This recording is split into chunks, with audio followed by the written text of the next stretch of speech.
This is one of my favorite stretching routines that I do after my low body days, particularly after my glute workout. So I'm in a lunge position, a forward deep lunge, getting good ankle flexion, knee flexion, and hip extension. Fantastic for quads, glutes, and your hamstrings. So I'm sitting deep into that lunge, pressing with that opposite glute to drive my hips down and forward.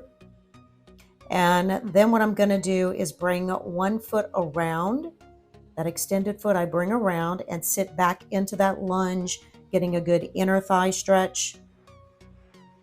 It feels fantastic. And then I'm going to bring that leg around. I'm going to sit back into a hamstring stretch.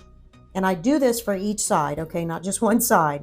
So sit into the hamstring stretch, and then I'm going to drop that hip a little lower. So I was sitting on my foot before, now I'm off of my foot, dropping the hip, getting a fantastic quad stretch in the opposite leg as well. So then I'm going to bring that leg around and I'm going to go into a pigeon pose.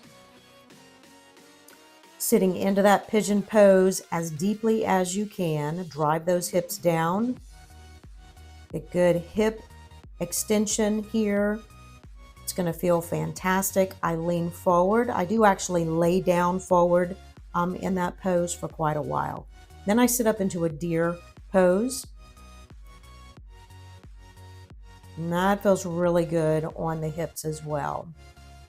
Then I'm going to bring that leg around, go back into the pigeon pose one more time.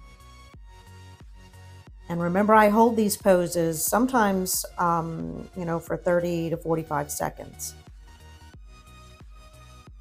So the goal is to lengthen those muscles and get really good stretch because it makes a big difference in your exercises and in your form and in your recovery as well. So then I'm going to sit up, bring that foot in front of my knee. And that's a good glute stretch right there. I'm going to sit back into it, a modified child pose. And then I'm going to bring my knee over the opposite knee.